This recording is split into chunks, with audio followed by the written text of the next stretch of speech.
Cornthwaite, and I will be your host for this episode of the live stream show, MyDiabetesHQ Live. People want a voice in their own healthcare decisions. They want to choose what matters most and to live their lives in good health in the way that they wish to live. This is true for anyone living with any chronic condition, including prediabetes and diabetes. This episode of MyDiabetesHQ Live will focus on shared decision-making, a philosophy that works to develop a closer relationship between clinicians and patients, helping to improve decisions for selecting tests, treatments, and care plans.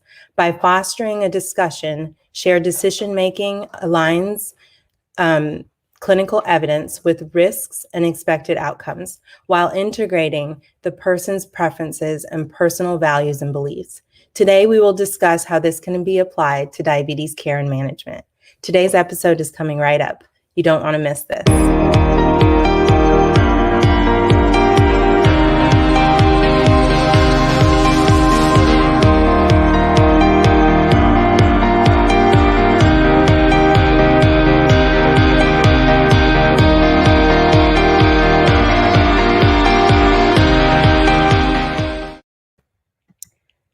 Hello. Before we begin, a gentle reminder. The content shared today during the MyDiabetesHQ Live broadcast is not intended to be a substitute for professional medical advice, diagnosis, or treatment.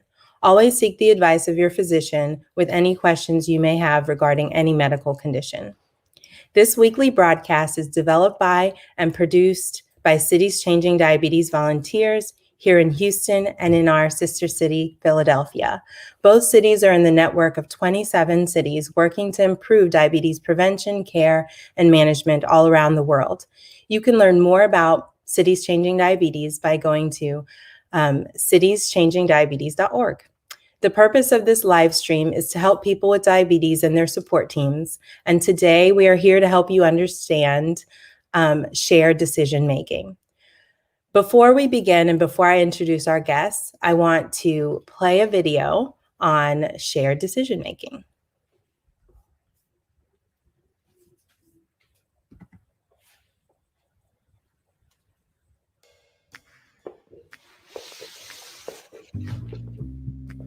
Do you know how to use shared decision-making when making a medical decision?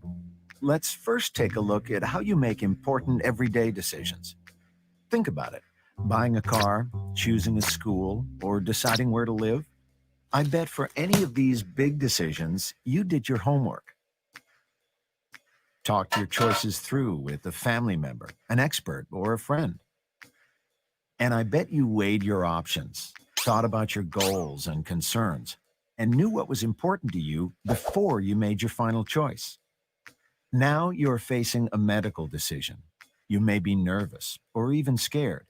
But remember, like buying a car, choosing a school, or deciding where to live, the best choice for you may not be the best choice for someone else. Ask questions. Work with your healthcare team to understand your options, know both their risks and benefits. Now you'll be able to work with your team to make a shared medical decision that's right for you. Shared decision-making is what keeps you at the center of your healthcare team.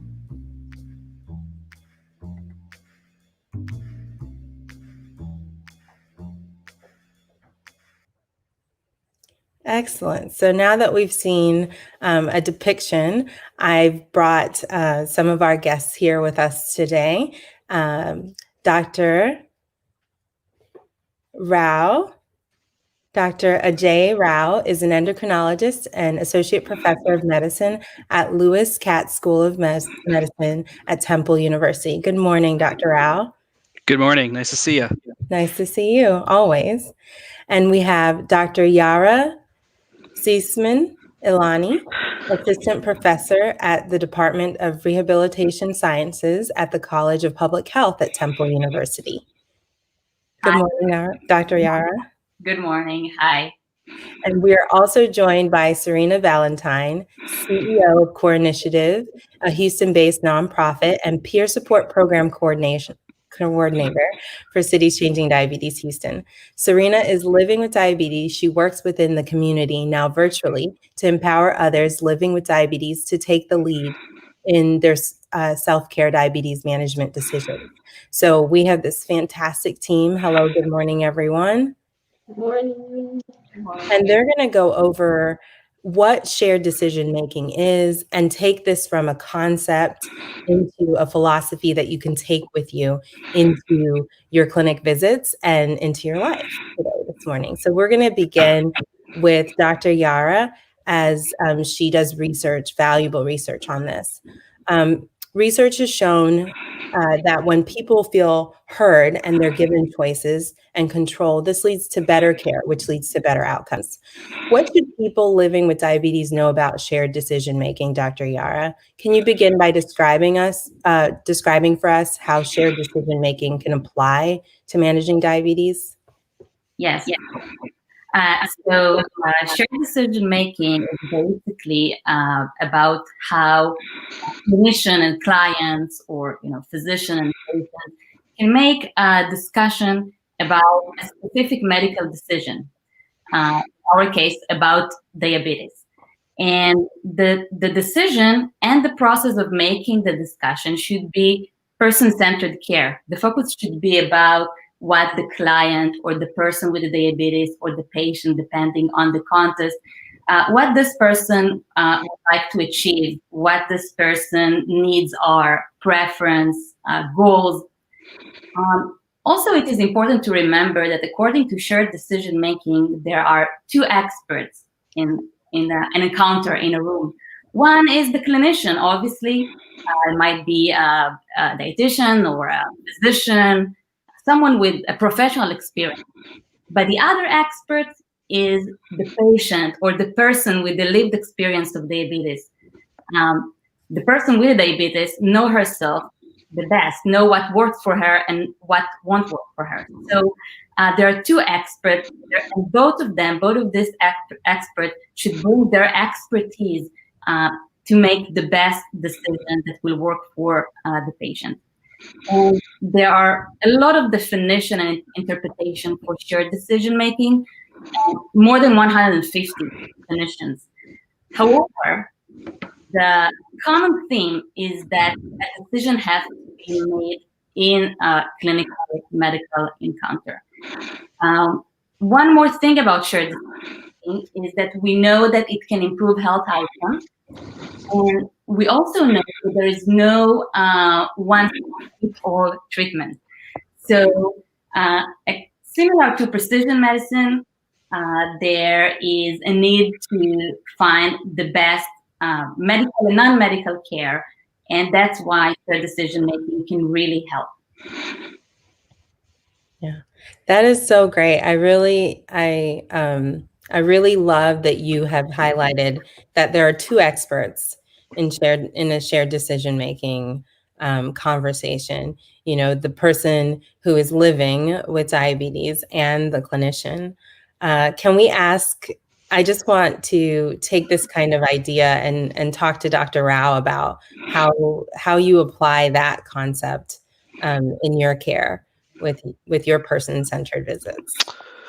Yeah, I mean, I always, when the patient comes in, I always say, well, here comes the expert, right? Because, they're the ones living with diabetes. And I find it, it's easy for the provider to feel like they're the expert, but, a lot of us are not, there when they're at home alone and trying to manage things on their own. We hope to give them all the help that we can, but it's not necessarily a perfect scenario. So this is so important. I mean, I can't tell you how excited I was as I was, just based on the week that I had with, care. This is so important to get to the outcomes that we want with our patients to make sure that we're all working as a team. And I think a lot of providers think that they're doing it probably, but we're probably not. So it's just I can't tell you how timely this is to chat about this. That's excellent.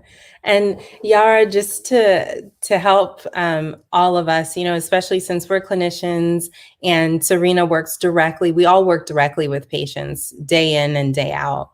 Can you share what the aims are and the steps? So initially, everyone has to understand this is a shared discussion. You share personal information, and this information goes back and forth.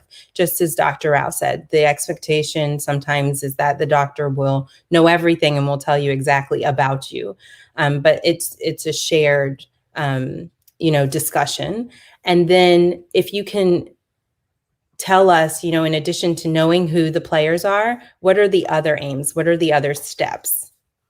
Sure. So also, I just want to comment about what Dr. Rao mentioned. So our work shows that clinicians really think that they do share decision-making, and they have a lot of good intention, but because so many reasons, our research shows that patients do not always agree with that. And I sometimes call it kind of the illusion effect, that we see that when we provide the same assessment measure of shared decision-making, clinicians always report higher scores than the patient. So we know that there is a gap. And you also ask about how does shared decision-making looks like. So it is very important that both parties will be active, not just the clinician. The patient should also be active. And it is true that sometimes patients prefer, or people with diabetes prefer, that the clinician, the doctor, will make the decision for them.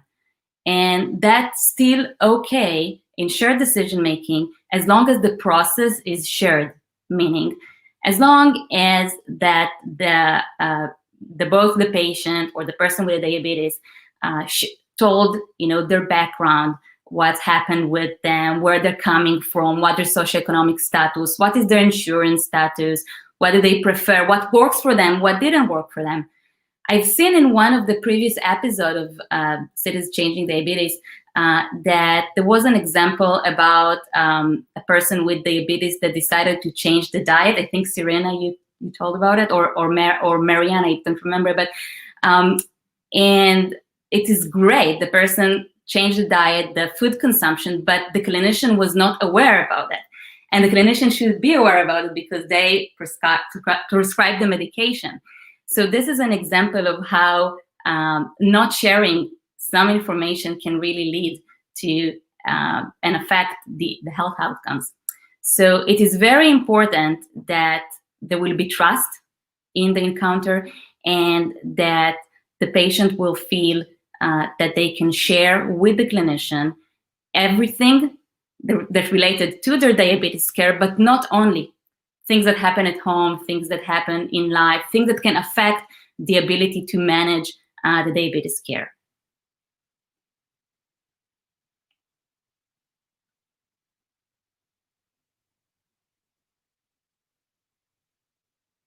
I think that you're muted, Joy. I'm back. You thought I was going to be quiet the entire rest of the time, but no way. So thank you, Dr. Yara, for explaining that. I think it's very, very important that we understand, and we'll get to this a little bit later when you talk about the cycle of decision making, but that it should be a continuous conversation. So it's not just a one-time situation, right? You come back to it, you revisit it, you do reassessments, and you work on the discussion again and again and again, because it's a lifelong, disease, and it's lifelong skills that we're building. Serena, can you give an example of someone that you've worked with? Yeah, sure. So, my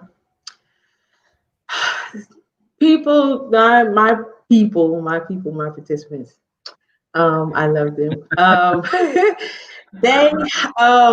I hear a lot of things about how, I went to the doctor and they gave me all these options. I don't know what to choose. So I just, I said I would think about it, and I took it to my family and they helped me figure it out. Or I have some that just say, well, I already researched, so I knew what I wanted to do before I came in. So they just made their own decision. And then I've had someone who specifically said, well, I just let the doctor make the decisions for me because if something goes wrong, it won't be my fault. They made the decision. I trusted them and went with them. So it won't be my responsibility if something doesn't go right. And so that's a whole variety, a whole spectrum of different situations of shared decision making. So yeah, I hear a lot of different things, anything from I don't want to be responsible, you choose, to I don't want you to choose, I'm going to choose myself or get somebody else to choose for me. So yeah. So Dr. Yara, this brings a really good, question up again, right? So it's a two-way street. And you explained, and I think I really appreciated how you clarified it for me this week, that shared decision-making can be beneficial, especially if there's discussion. But if you feel uncomfortable as the person living with diabetes and you want your physician to make a choice, that's okay too. But the communication still has to be there. You can say, I don't want to make my own decision. For example, in the example that Serena was saying with one of her participants, you can't say that I don't feel that I will make the best decision for me, but I trust in my clinician to make it. But you still have to have that communication, correct? Very much. So this is very true. So first of all, shared decision making is basically a communication model around medical situation, and as such, it really helps, especially for people who do not feel comfortable sometimes to ask specific questions, or some people do not feel comfortable to disagree with their clinician, and they do not share it in the encounter, but then they go home and they do not follow their medical advice. So shared decision making, we try to overcome that and allow very comfortable, open. I always like to use the term, we lay the cards on the table, and we try to talk about everything, including things that, a clinician can provide the best treatment for a specific person. But if the person is not recruited to that, if the person do not agree or do not understand why it is so important, then the person will not take that. And the best medication will probably not be as helpful. So that is an example why shared decision making is really helping in talking about. We hope that it can help in talking about everything. And one more point: many people think that because shared decision making has the word shared in it, the decision must be shared. But this is not true, in my opinion, as someone who do research about shared decision making in people with chronic condition for more than a decade. As I see it, shared decision making is a process. The decision is the end of it. The process should be shared, where both people shared, even the clinician, of course, and the patient, share what brings their agenda, lay it on the table, talk about what they prefer, what are their values, if they agree or disagree, and talks about the option, what's right for what's less effective, pros and cons. And if at the end of this discussion, a patient prefer that her doctor will make the decision for her, that's great. And that will still be, in my opinion, a shared decision making, because the process was shared, was empowering. And sometimes the person would like to make the decision by herself at the end of the process, which is also fine. And sometimes the decision is really mutually agreed by both parties. And many times there's also a family member in the room, which make it a triadic decision making, which really add to the complexity. So it's not about who make the final call. It's more about the process. Yeah, that's wonderful. And Dr. Rao, can you tell us about how you have used this in practice, and then also how you, and maybe you and Dr. Yara can talk about it together, but how you foster that trust and empower an individual to feel not like Serena's peer support member felt, whereas they had to give over control. But how do you foster that communication and the trust that a person will be heard? No, it's a great question. I was just, while I was listening, I was just sort of thinking about, patients over the last week or the last, month with everything that's been going on. I love this word empowerment, right? Or empowering, because it can work both ways. And I try my best to ask, just sort of pause for a second. Busy folks, we're always wanting to just quickly get through, the visit and et cetera. Sometimes it just takes a simple pause in the action and say, what are you looking for today, or what do you think our goals are? Sort of open-ended questions that can help foster an open dialogue. What's working, what's not working. And obviously it's challenging. Whether it's somebody you've seen before and have a relationship with as a provider or patient versus somebody who's coming to see you for the first time. The lucky thing is this is an ongoing conversation, and I think it's it's helpful to start in this fashion so that the patient understands, the person living with diabetes understands it as a provider who's supportive of this. I was just thinking while Dr. Yara was talking, I always thought about, I would love to be, just a fly on the wall in that, 20 to 30 minutes after my visit to see what really happens, because, I'm thinking I just made the most amazing recommendations and the person goes home and says, this is ridiculous, and you had another question, Joy. I'm sorry. This latter half of it you were asking. I'm sorry. I think you're muted, Joy. Sorry.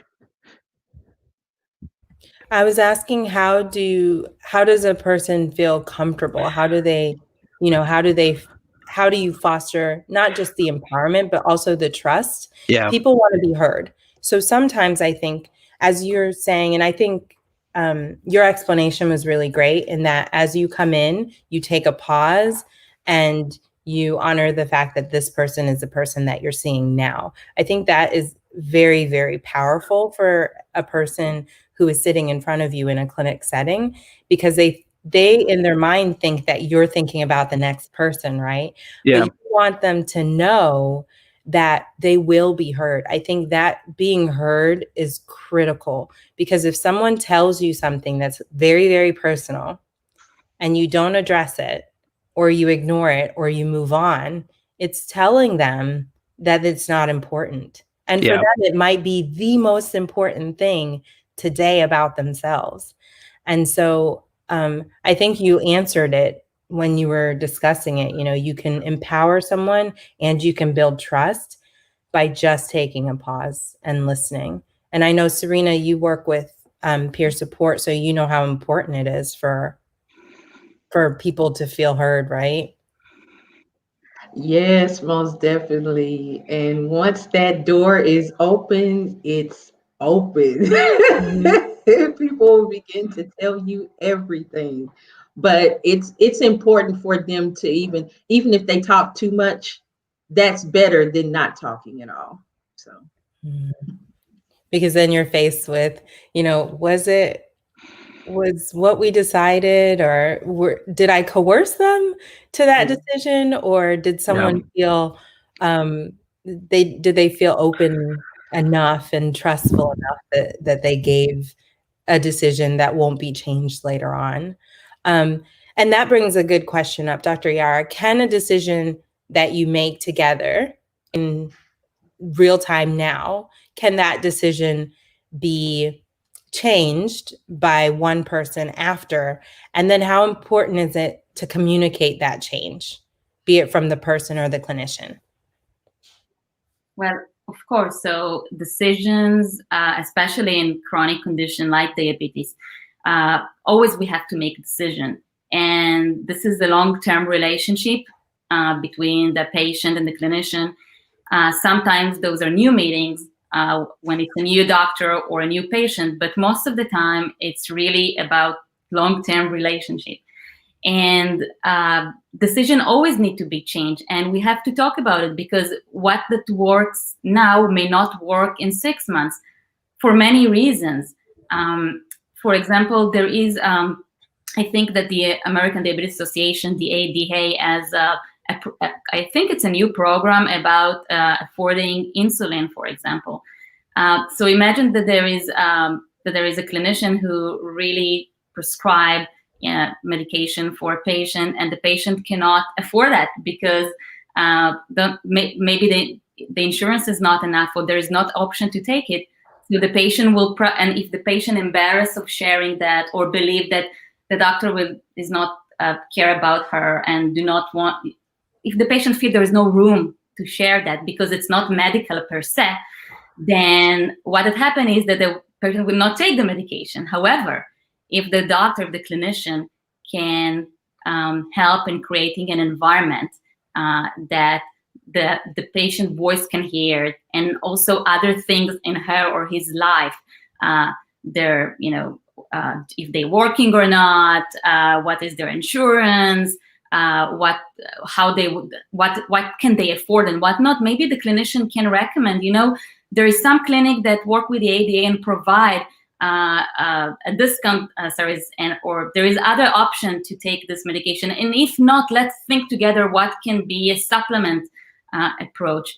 So definitely shared decision making helps. And one more thought that I would like to share is that I think that shared decision making, sure, it can be helpful for everyone, but I think it's specifically helpful for disadvantaged population, or with people who may not know how to look up for information in the internet, or people who feel more shy, or people who experience cultural mismatch with the clinician, people who come from low socioeconomic status and feel that they may not be able to reach out to all of this information and to by themselves.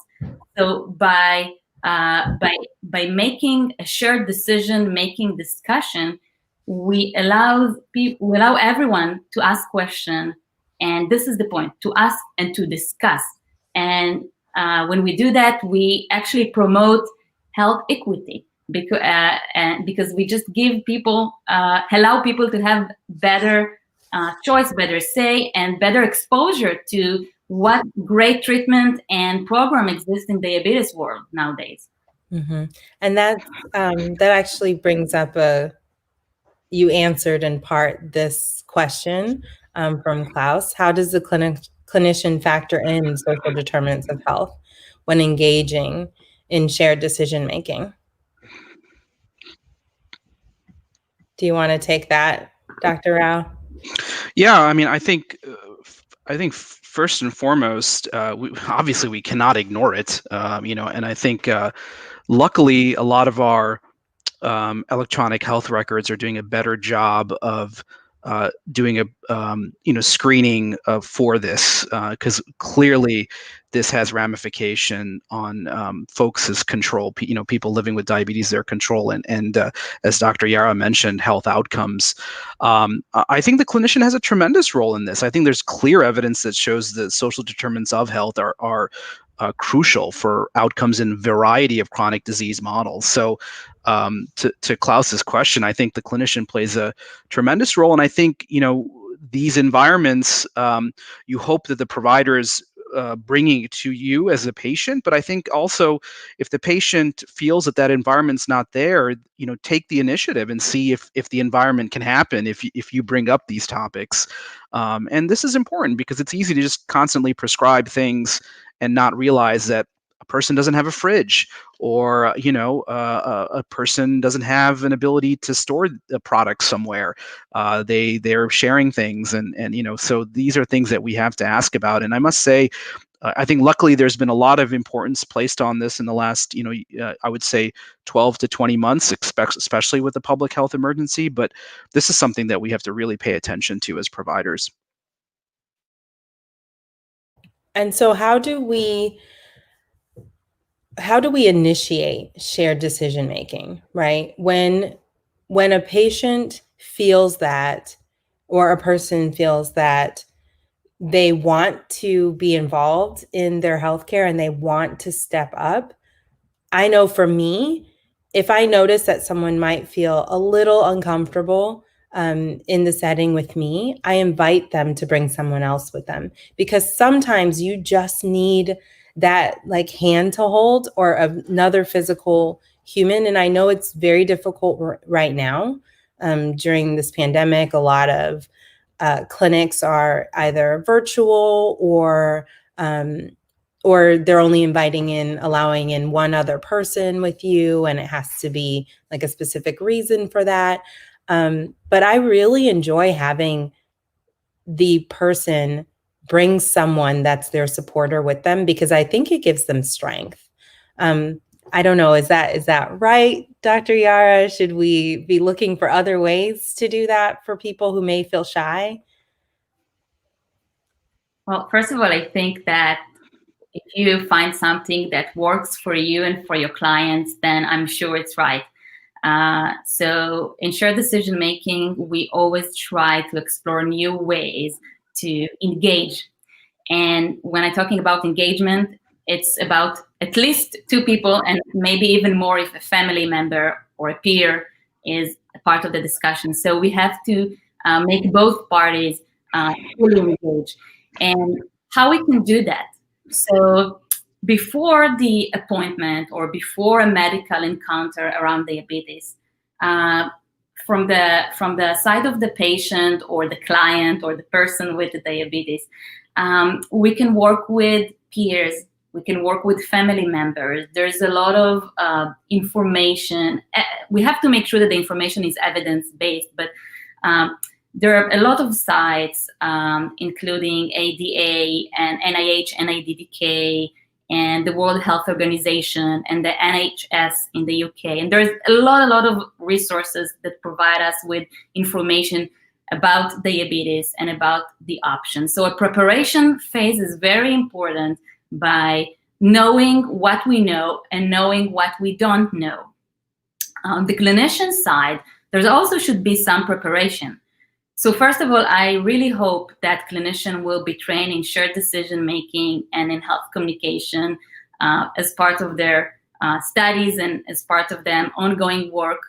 Clinician also, especially clinician who works with people with diabetes, they encounter a lot of burden because this is a chronic condition, and sometimes, I mean, it's require a lot of appointment and a lot of interaction. So clinician also need to know more about shared decision making and what our option to engage in this process. And they have to be prepared for that. Another important thing that I believe that can help improve shared decision making is also that clinician can be aware of their communication preference and style, and also to try to assess what is their upcoming patient note. So exactly as they go over the medical chart and prepare to the medical encounter, they can also be prepared to the human interaction. And finally, so those were before the appointment or before the medical encounter, this preparation phase. But in the encounter, we have a lot of shared decision-making intervention, many types. The most common one called decision aids. And those are, that can be on just a plain piece of paper, or can be on an iPad or on a computer, on the internet. But the bottom line of those decision aids is that it usually describes the options or the dilemma that is on the table. And we have to remember that there's always two options, because if there's always the option of not agreeing. But when we talk about type of medication, we can just talk about the option. There's pros and cons and how it's going to affect the patient life. And we can talk about all of that. And the decision aids are supposed to be on the table physically. So either sharing a computer screen or looking on the paper together. And they're supposed to help the client and the clinician engage in a discussion. So they're supposed to help the clinician have more kind of a reminder of what are the different options. There is also an option of not taking medication, or there is other option as well. And to help the clinician feel more comfortable to talk about how can we talk about not taking medication, or how can we talk about alternative options, non-medical options. And the client, the patient, can also see, oh, there's so many options. I mean, maybe I'm more into diet, so what are my diet options? And one more thing is that to the best of my knowledge, most of the shared decision-making intervention and the decision aids that exist are about medical options. And there is a lack in creating shared decision-making tools and decision aids for non-medical options, for diabetes program, for the fabulous, great option in the community. And my hope that with the support of cities, of the cities initiative, we can develop for the first time a decision aid, a shared decision-making intervention that can really be used in a medical setting, but to include also discussion about alternatives, non-medical options that exist in the community.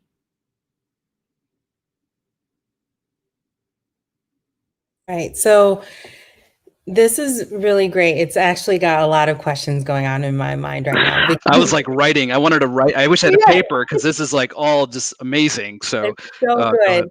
And as I was looking at you, Yara, I thought, you know, here she is. She's explaining us. She's explaining this to us. She's training us on how to utilize this to create what the end point and the outcome point for all of us sitting here at this broadcast today is the wellness and the health of the person living with diabetes, right?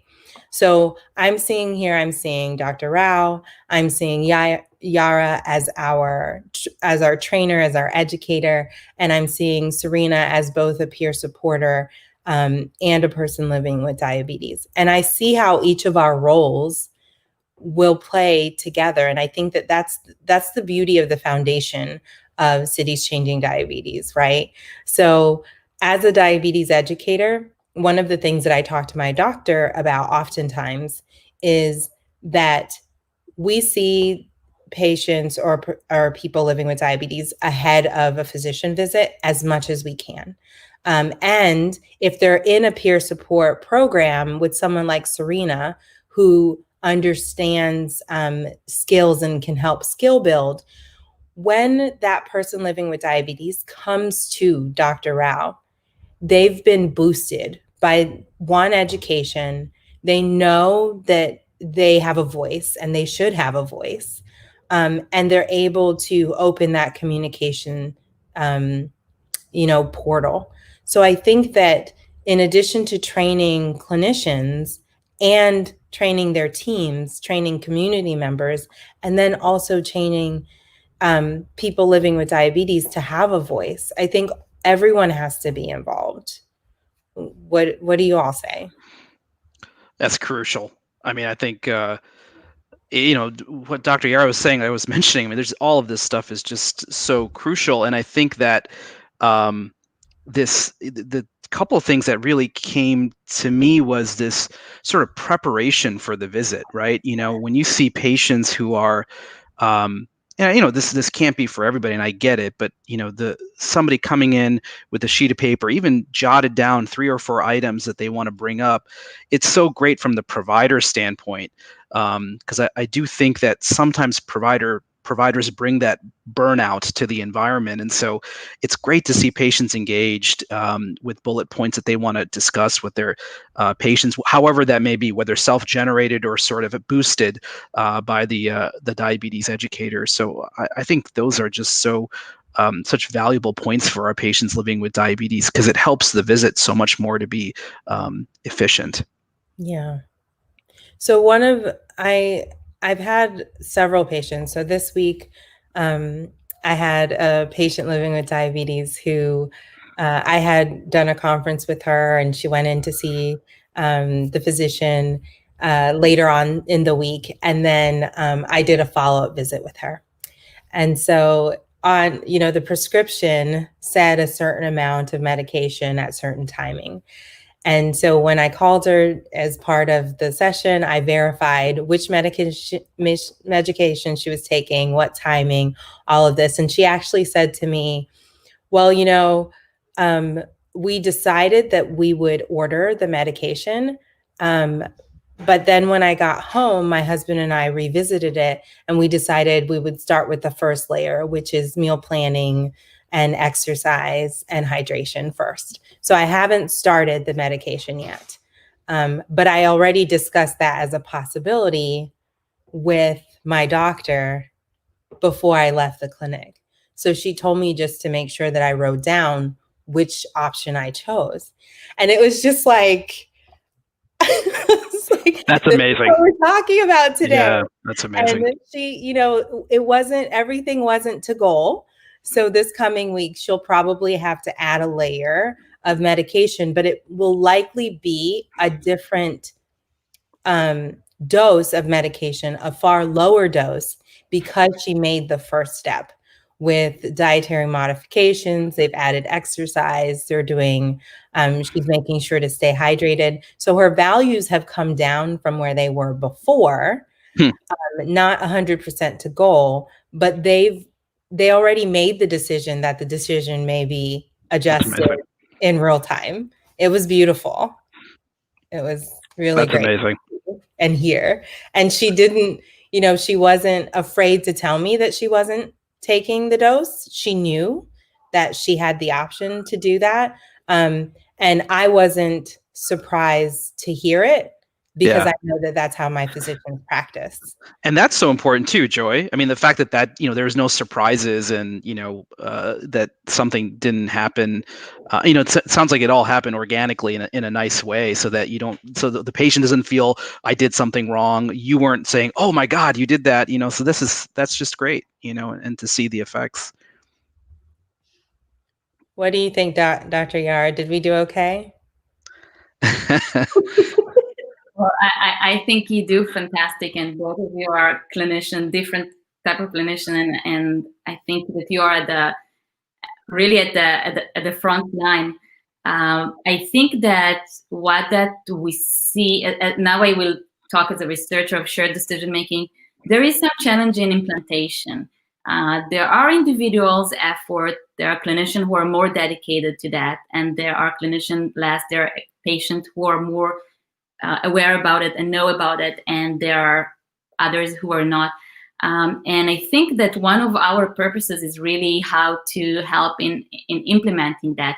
So, for example, I wonder if it's possible to share the American Diabetes Association. Yes, so I know it's a very, very small font, but the purpose of this slide is only try to look on the word shared decision making.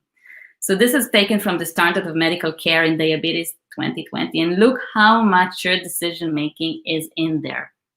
You don't have to look in all of the fine details, but it is an important issue. But not only for the ADA, it's also become more important among other funders I mentioned before: NIH, NIDDK, and the VA, and the NHS, and the World Health Organization, and other private non-governmental funding. So we see that there is a movement in terms of policy, and we see that so we start to see some change in the higher level, and we see more initiation on the side of some patient and clinician. But I think our challenge is really how to help and do it more systematically, and that it will become something that is known and something that will be formal and consistent.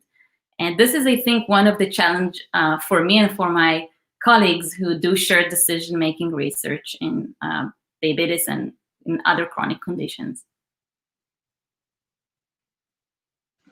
So how important is the community and the social context in this? Because I'm seeing this and I'm thinking, with in our current clinical structure, there is time constraints.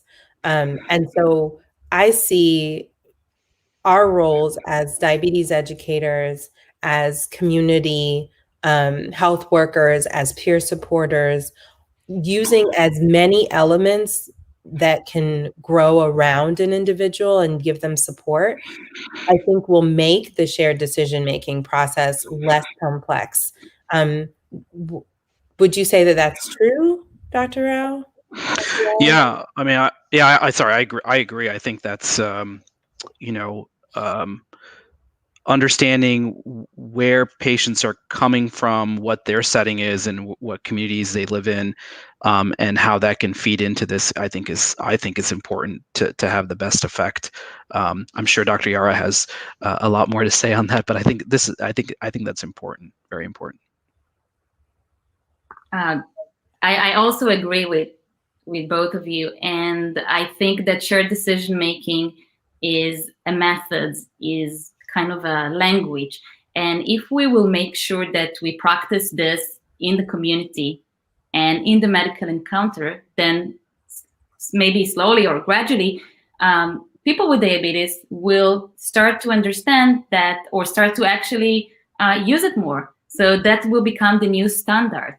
And people will start to want to talk about option for diabetes, not only in terms of medical option, but what are my non-medical option. And by the way, we also know that peer support is great, but not for everyone. Exactly, that there is a medication that is great, but not for everyone. So how we can do this matching, how we can really find what works. And as you mentioned, Joy, if we make a decision now, it might not be good in a month from now or in 2 years from now.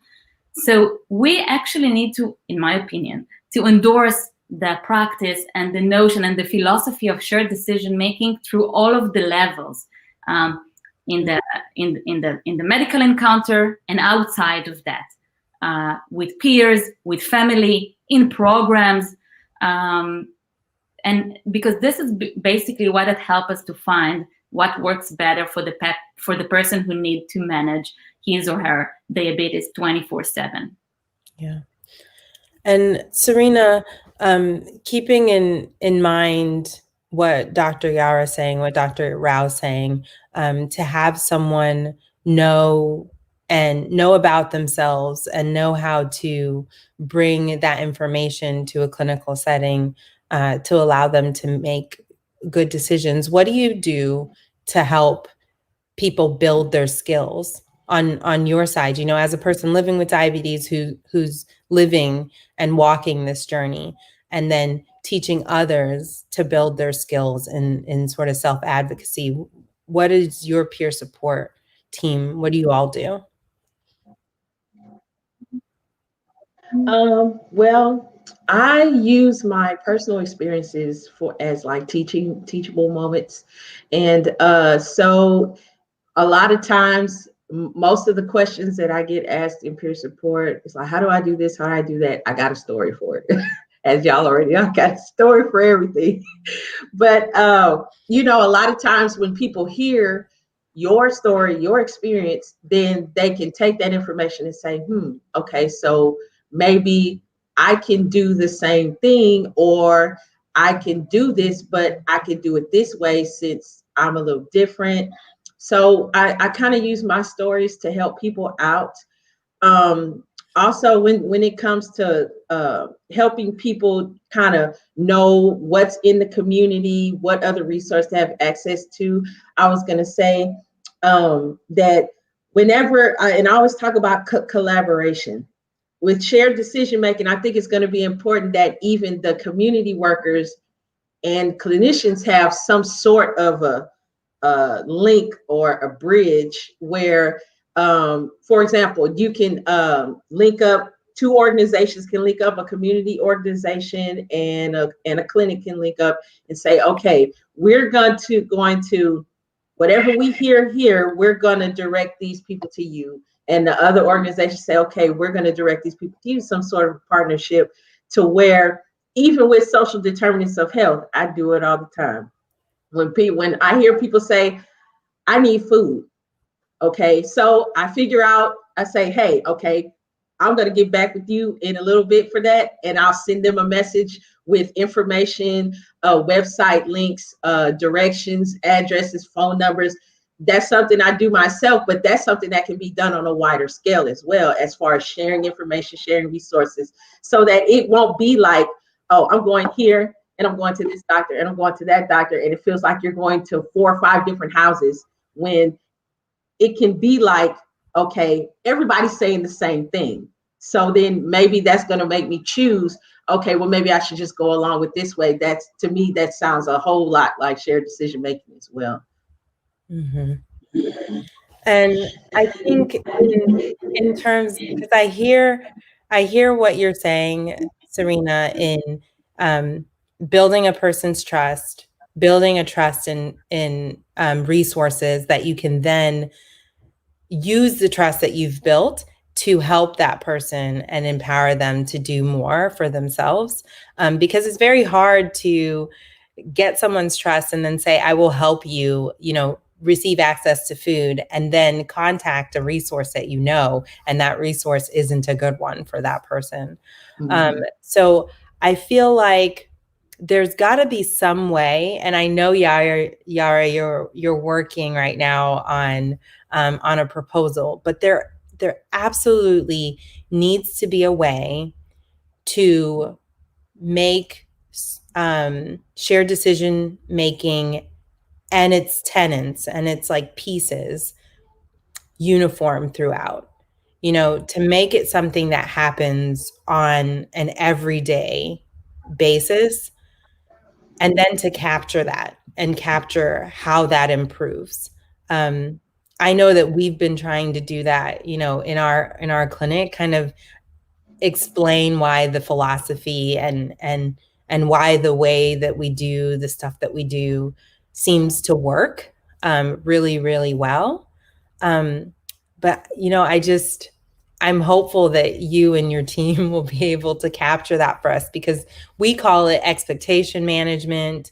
I teach the patient, they go in, they have an informed discussion that they feel empowered with their physician. And that drives that shared decision making, because they know that, one, they've been given the trust that I say, my doctor is great. You can completely talk to Dr. Rao about this, or, one of my doctors about this, because they will expect that you're going to have a voice.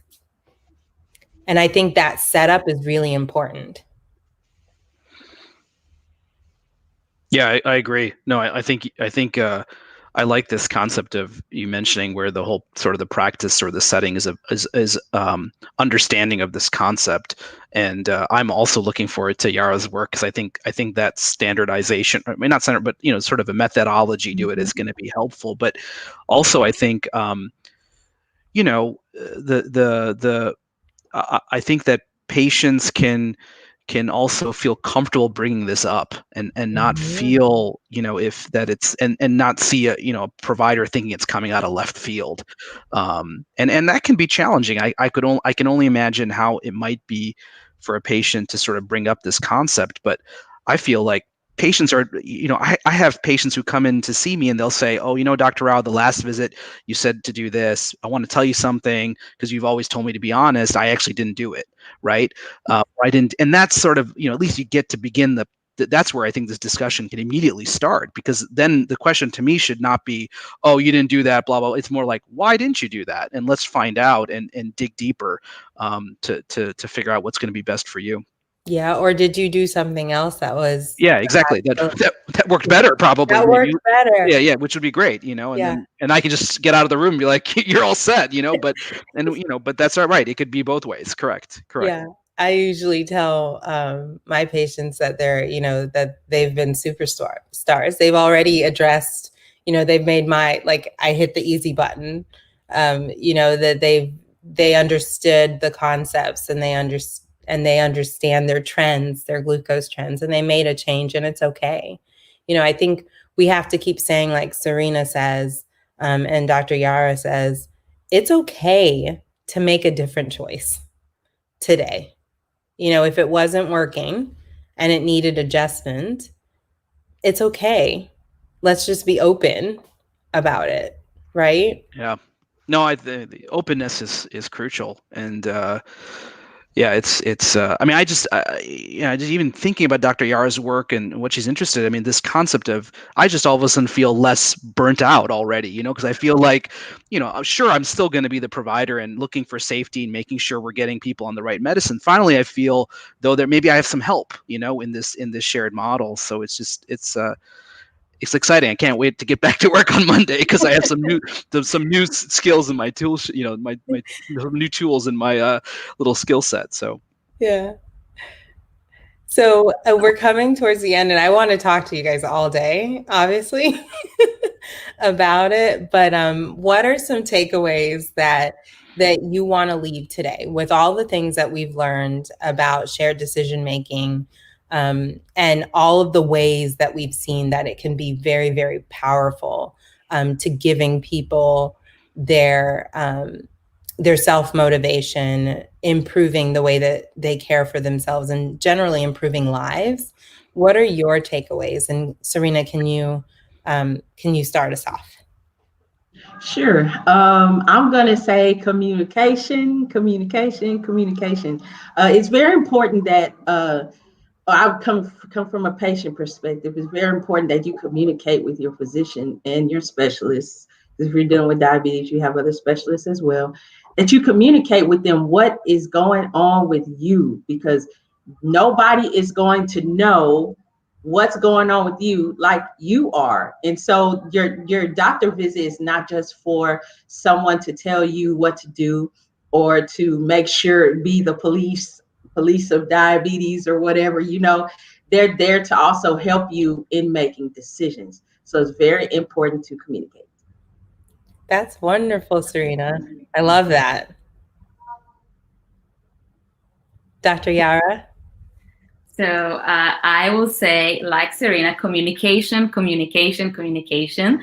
As a researcher, I would say that we really need to emphasize the role of health communication in diabetes care. We want to enhance communication, but we need to know how to do it with all of the limitation of a short barrier, of clinician burden, of health literacy. So how we can create an empathy, trust, collaboration. Of course, it's via communication, but the way to do it is really to support, and now I speak as a researcher, research of health communication style, shared decision-making as part of the diabetes research that is very developed, but I would think that there is a need for emphasize the role of behavioral health research into diabetes world. And Dr. Rao, beautiful. Thank you, Dr. Yara. Yeah, I would say communication is key too, but I would get sort of what I mentioned earlier. I just think the preparation, take that time, take about 5 minutes of your time before the visit, maybe jot down some goals, some things you want to get out of the visit, bring that up to your provider. See where that goes, positive or negative. I think that's important for you to find out, because that's the only way you're going to be able to be exceptional at living with diabetes. I think if you have a game plan before you go into those visits, if possible. I know everybody's busy, but I think that would be my take home for folks watching today. Yeah. And I'd like to copy all of y'all and say communicate, because I think from the beginning of time, humans have communicated. And I think communication is a valuable portion of humanizing an encounter with a patient. And I don't mean just words. I mean acceptance of that a person comes to the table with all of the things, and acceptance in yourself as a clinician or as a peer supporter, as a researcher, that you're coming to the table with things as well. And then using that to see others as humans and then personalize that experience and that communication. So I would say communication, and I love that we all say communication, because it's really key. I mean, it really is. I thank you all so much for being here today. I'm so happy, and I know I'm cheesing right now, but like Dr. Rao said, it's something, and Serena said, it's something that we're taking back. This is part of our education in helping growing individuals who are living with diabetes towards thriving with diabetes. So thank you all for being here so much and for making this a concrete journey. It's great being on. Thanks again. And thanks, Dr. Yara. That was great. And Serena, it was really nice to be on with all of you. Thank you Yes. so much for the pleasure. I really enjoyed the conversation. I look forward to continue collaborating. Of course. And perhaps doing a shared decision making 2.0. That's right. That's right. All right. Thank you all again. You're welcome. It's been a great start to a wonderful Saturday morning and yet another talented panel of guest speakers. Thank you to our guests and panelists for the valuable information that they've shared this morning. To our viewers, we hope this conversation has helped you to understand how you can be a self-advocate, how you can have a voice in your care and personalizing your care. Remember, everything you do to take care of yourself is an act of self-advocacy.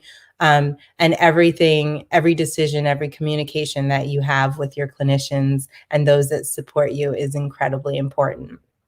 Mark your calendars, everyone. We'll be back next week and broadcasting every Saturday, 10 a.m. Central and 11 a.m. Eastern. Our next episode will air next Saturday. Thank you so much for being a part of the My Diabetes community, My Diabetes HQ community. See you next time.